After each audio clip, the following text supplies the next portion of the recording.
निशा दीदी बताओ क्या करने का है, मैं आ गई लिए। पहले बर्तन कर दूं क्या? अरे एक तो तू पहले इतना लेट आई है, ऊपर से तेरी शक्ल भी उतरी हुई है। क्या बात है, सब ठीक तो है ना? अब आपको क्या बताएगी दीदी, छोड़ो ना, अपना तो रोज का ही है। अरे नहीं नहीं, बता, तेरी तबीयत खराब है क्या? नहीं दीदी, तबीयत तो ठीक है। आज सुबह घर से निकलने में लेट हो गई थी, इसके चक्कर में एक कप चाय भी नहीं पी ली। फिर इस घर से उस घर से दूसरा घर, बस यही करते करते दोपहर के 12 बज गए। लेकिन एक कप चाय भी नहीं गई है पेट में। शरीर ना बिल्कुल ढीला और अकेला है। खैर आप मेरी छोड़ो, ये बताओ बर्तन पहले करो कि झाड़ू पोछा? काम वाली नीतू की बात सुनकर निशा को बड़ा बुरा लगता है। अच्छा सुन, तू जब लेट हो ही गई है तो अब 10 मिनट और सही। तो ऐसा कर, आराम से बैठ और पहले एक कप चाय पी। तेरे शरीर में थोड़ी जान आ जाएगी ना, उसके बाद में काम करना। अरे जाने दो ना दीदी, आप क्यों मेरे वास्ते परेशान होती है? मेरे को आदत है, मैं कर लेगी। अरे नहीं, इसमें परेशान होने वाली क्या बात है, मैं फटाफट बना देती हूँ। अच्छा दीदी आप रहने दो, मैं खुद ही बनाती है। आपका सीरियल चल रहा है ना, आपको डिस्टर्ब होएगा। अच्छा ठीक है भाई, कोई दिक्कत नहीं, तो खुद ही बना ले।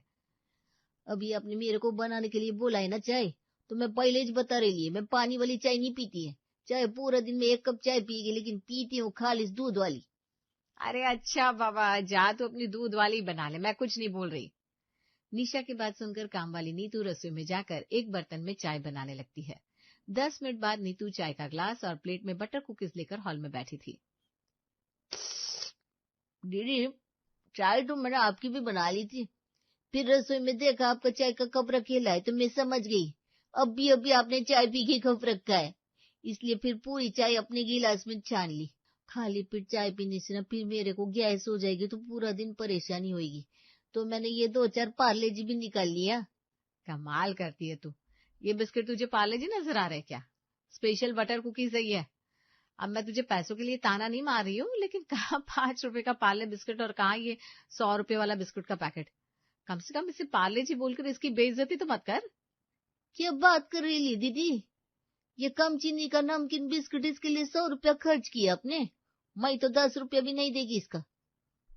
काम वाली नीतू ने पूरा ग्लास भर के चाय सुड़की, उसके साथ 8-10 बिस्कुट खाए और उसके बाद टेढ़ा सा मुंह बनाकर हाथ झाड़कर उठ खड़ी हुई। बुरा नहीं मानने का दीदी, लेकिन बिस्कुट मैंने एकदम स्वादिष्ट नहीं था। अगली बार थोड़ा अच्छा क्वालिटी का मंगवाना। मेरे को तो बस मीठा बिस्किट ही पसंद आता है। अब कभी कभार तुम्हारे घर का चाय पीती है, तो मेरी पसंद का बिस्किट भी मंगा लिया करो आप। अच्छा चल ठीक है, चल फटाफट से काम निपटा, पहले ही बहुत लेट हो गया है। एकदम चकाचक करके जाएगी मैं काम। वो तो आप इतना जिद कर रही थी, तो मैंने चाय पी ली। वरना आपको पता ही चाहिए, मैं किसी से ऐसी बोलती नहीं है। आपकी बात मानकर अपना घर समझकर 10 मिनट बैठ गई आपके पास। बाकी बताओ, आपको मेरा चाय पीना अच्छा ना लगा हो तो आगे से आपको अपना सुख दुख नहीं बताएगी? अरे अरे हम तो गरीब लोग हैं दीदी, अपना दुख दर्द अपने दिल में दबाना बहुत अच्छे से जानते हैं। वो क्या है ना, बचपन से यही तो सीखा है हम लोगों ने। सबकी किस्मत आप लोगों के जैसी किधर होती है मेम साहब? अरे नहीं भाई, मैंने ऐसा कब कहा कि मुझे तेरा चाय पीना बुरा लग गया? और अगर बुरा ही लगता तो क्यों कहती मैं तुझे कि अपने लिए चाय बना ले। मैं तो बस ये कह रही हूँ कि 1 बज गया है ना, झाड़ू पोछा हुआ है ना बर्तन, तो फटाफट से घर के कामों में लग जा, अभी तो तेरी कमजोरी दूर हो गई ना। हाँ दीदी, अभी तो मस्त फुर्ती आ गई है मेरे अंदर। अभी देखो मैं कैसे चुटकियों में सारा काम निपटाती है। काम वाली नीतू ने चाय के बर्तन सिंक में सरकाए और घर के कामों में लग गई। 1 घंटे के अंदर उसके पूरे घर का काम निपटा दिया था। देख लो, आपको पूरा घर एकदम चाक चौबंद कर दिया मैंने। बोला था ना, बस जरा सी सुस्ती लग रही है मेरे को। बाकी काम चोर नहीं है ये नीतू। हाँ कुछ ही देर में काम वाली नीतू हाथ धोकर दूसरे घर के काम के लिए निकल गई थी। नीतू के जाने के बाद, अरे निशा ये क्या, फ्रिज तो पूरा खाली पड़ा है। और अभी थोड़ी देर पहले तो आधा किलो दूध उबाल कर रखा था मैंने फ्रिज में, कहाँ गया? यहाँ मेरी चाय पीने की इच्छा हो रही है, फ्रिज में दूध ही नहीं है। वो माँ जी, काम वाली नीतू है ना, अभी थोड़ी देर पहले वो काम पर आई थी। मुझे थोड़ी सुस्त सी लग रही थी, मैंने कारण पूछा तो कहने लगी सुबह से चाय नहीं पी। बस मैंने सोचा एक कप चाय पिला देती हूँ, क्या ही बिगड़ जाएगा। एक भगोना भर के चाय बना दी थी क्या उसके लिए, जो सारा दूध गायब हो गया? एक कप चाय में आधा लीटर दूध खर्च होता है क्या? वही तो माँ जी, मैंने तो उसे एक कप चाय बनाने के लिए कहा था, और वो महारानी पूरा 1 गिलास भरकर चाय बनाकर लाई। उसमें भी कह रही थी वो पानी वाली चाय नहीं पीती, सिर्फ दूध में चाय बनाती है। मुझे लग रहा है आपका आधा किलो दूध पूरा ही चाय में खत्म कर दिया उसने। बहू की बात सुनकर माधवी गुस्से में उसे घूरने लगती है। अरे भलाई करना अच्छी बात है, लेकिन ये कहावत तो सुनी होगी कि दूसरों के घर की आग बुझाने के चक्कर में अपनी झोपड़ी नहीं फूंकी जाती। भलाई के चक्कर में अपना सर फोड़ लेना कहाँ की समझदारी है। अगर किसी दिन वो 5 रुपया मांगे तो तिजोरी की चाबी मत थमा देना उसे। बाद में कहो कि माँ जी उसने मदद मांगी थी तो मैंने तिजोरी इसके हवाले कर दी। अगर उसकी चाय पीने की इच्छा हो रही थी तो खुद अपने हाथ से 1 कप चाय बनाकर नहीं पिला सकती थी। 1 कप चाय में आधा कप दूध लगता है और तेरी वो महारानी पूरा आधा लीटर दूध गटक कर निकल गए। अब तू मुझे ये बता कि मेरी चाय कैसे बनेगी। मैं समझ रही हूँ माँ जी, लेकिन अब वो बना रही थी तो मुझे बीच में टोकना थोड़ी ना अच्छा लगेगा, वरना फिर उसे लगता कि मैं छोटी छोटी बातों के लिए उसे ताने सुना रही हूँ। जाने दीजिए ना, मैं बाजार से आपके लिए दूध लेकर आती हूँ, आप गुस्सा मत करिए। और वैसे भी कौन सा रोज रोज वो हमारे यहाँ चाय पीती है। निशा ने किसी तरह सासू माँ को समझा बुझाकर शांत कर दिया, लेकिन आधा किलो दूध एक बार में ही खर्च कर देने के बाद से वो भी थोड़ी परेशान तो हो गई थी।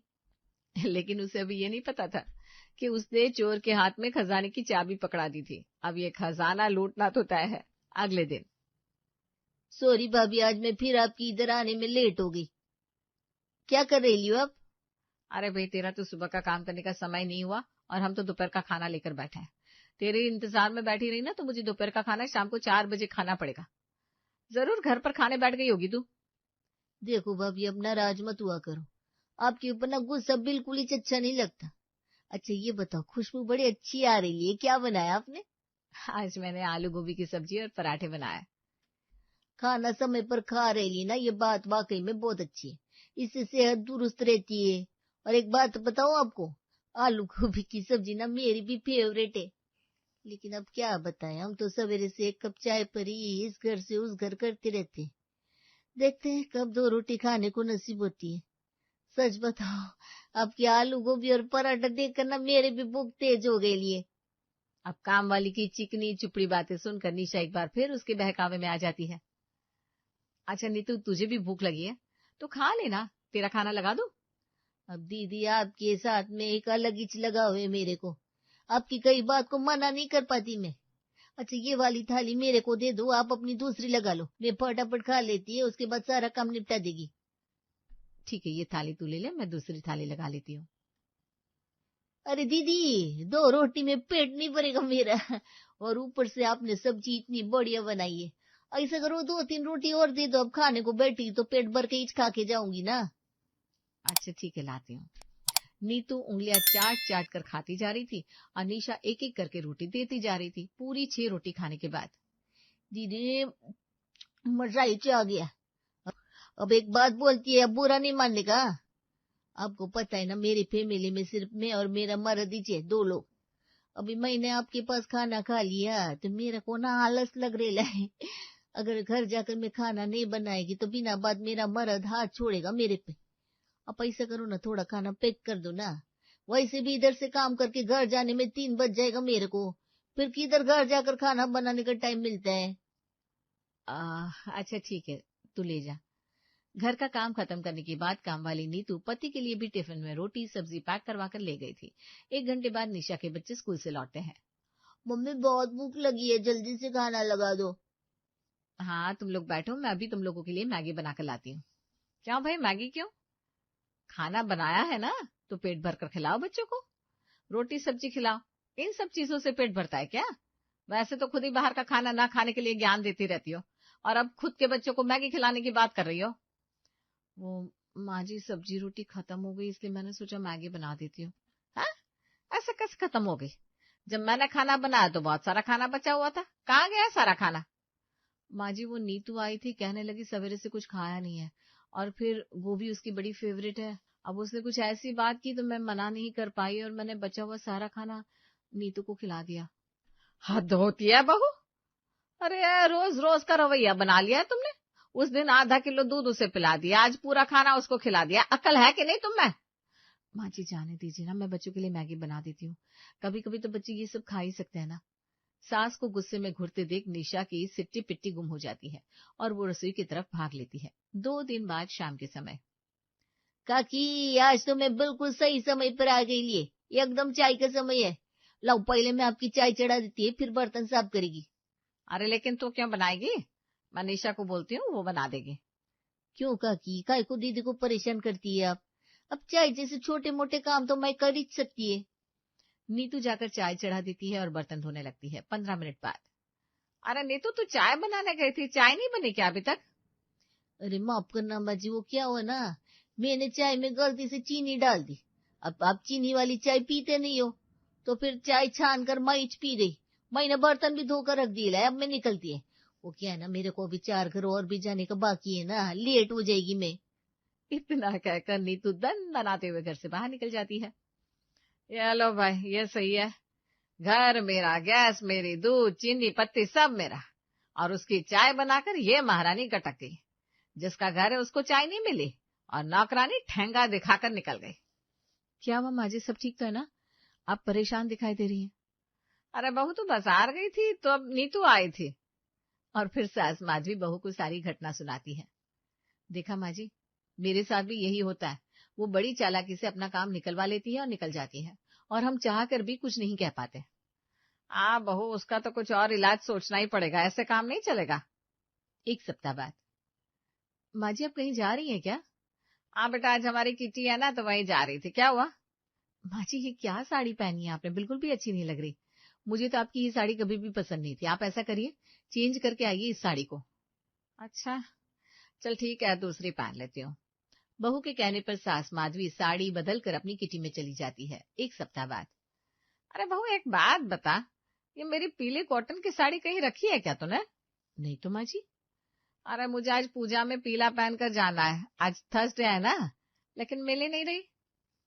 माँ जी आपकी पीली साड़ी तो उस दिन आप किटी में पहनकर जा रही थी, देखिए ना कहीं रखी होगी आपने, मिल जाएगी। अरे बेटा सब जगह देख लिया, कहीं नहीं मिल रही। तभी नीतू पीली साड़ी पहनकर घर के अंदर आती है। बहू ये तो वही साड़ी है ना जिसे मैं सुबह से ढूंढ रही हूँ। ये क्या बोल रही है माँ जी, आप ऐसे कैसे कह सकती हैं? अरे बुरा लगता है इस तरह कहना, ये कोई और साड़ी होगी। और ऐसा थोड़ी ना है कि जितनी भी पीली साड़ी है वो सब आपकी हो जाएगी। अरे मेम साहब, क्या बात है, क्या खुसुर पुसुर कर रही आप दोनों सास बहू? देखो कैसी लगती मैं इस साड़ी में। अच्छी लग रही है, लेकिन तू एक बात बता, ये साड़ी तूने कहाँ से खरीदी? अरे मेम सब किधर से खरीदेगी, वो उस दिन आप ही काकी जी को बोली थी ना, उनके ऊपर ये साड़ी बिल्कुल अच्छी नहीं लगती। बस मैंने सोचा इधर पड़े पड़े खराबी तो होगी, तो मैं लेके जाती है, मैं इस्तेमाल कर लेगी। बस उसी दिन लेकर गई थी। 1 हफ्ते में ब्लाउज सिल के आ गया, और आज मैंने पहन के ट्रायल भी मार लिया। आज बृहस्पतिवार है ना, आज के दिन पीली साड़ी पहनना अच्छे शगुन मानते। क्या कहा? ये मेरी साड़ी है? अरे तुझे किसने कहा कि मुझे ये साड़ी नहीं पहननी थी? कोई भी सामान ऐसे ही उठा कर ले जाएगी क्या तू? किसी से पूछना भी जरूरी नहीं समझती? श्यामा जी, आप एक पुरानी साड़ी पहनी हुई साड़ी के लिए मेरे को चोर बना दिया। अरे मेरे को चोरीच करना होता तो आपकी साड़ी पहन के आपके घर थोड़ी ना आती मैं। वो तो अपना घर समझती है तो हक से लेकर जाती है। मेरे को पता होता एक साड़ी के लिए मेरे पर ऐसा गंदा इल्जाम लगाएंगे आप लोग, मैं कभी हाथ भी नहीं लगाती। ठीक है, ऐसी बात है ना, मैं अब भी आपकी साड़ी वापस करती है, मेरे को नहीं रखने की ये साड़ी। अरे आप रोना धोना क्या मचा रही है? हमने कुछ कहा क्या तेरे को? बस इतना ही बोला कि ले जाने से पहले पूछ लेना चाहिए था। इस तरह से घर से किसी का सामान उठाकर थोड़ी ना ले जाया जाता है। माधवी की बात सुनकर अब तो नौकरानी नीतू और जोर जोर से रोने लगती है, और उसके रोने की आवाज सुनकर उनके पड़ोस की औरतें भी वहां आकर जमा हो जाती है। अरे नीतू क्या बात हो गई, क्यों रो रही है, कुछ हुआ है क्या? क्या बताएगी बेम साहब, अपन गरीब आदमी, और इस काम वाली का साथ देने के लिए थोड़ी ना कोई इधर आएगा। आप सब सेठानी हो, सब मालकिन की तरफ से ही बोलोगे ना। अरे नहीं नहीं, ऐसे कैसे सोच लिया तूने? इतने सालों से हमारे घर पर काम करी है, तेरे साथ कुछ गलत होगा तो हम बैठ कर देखते थोड़ी ना रहेंगे। बता तो सही आखिर बात क्या है? अब मैं क्या बताएगी मेम साहब, यह निशा दीदी मेरे सामने अपनी सास से बोली, ये साड़ी एकदम फालतू है, इसको पहनने का नहीं। ऐसे बड़ी बड़ी धूल खा रही थी तो मैंने सोचा कि मैं पहन लेगी। और वहीं से भी अभी पिछले महीने में इन्होंने अपनी पुरानी 4-5 साड़ी मेरे को दी थी, तो मेरे को लगा ये साड़ी भी मैं लेके जाएगी। मैं साड़ी लेकर गई, और आज मेरे ऊपर चोरी का इल्जाम लगा रहे ये लोग। आप बताओ मैं चोर है क्या? अरे नहीं, तुम मेहनत करके कमा कर खाती है, मजा ले जो आज तक कभी किसी की इधर 1 रुपए की हेरा फेरी की हो। बताओ बेचारी गरीब औरत को कैसे परेशान कर रहे हैं, एक पुरानी साड़ी के लिए। मैं तो खुद अपनी काम वाली को अपनी पुरानी साड़ियां देती हूँ।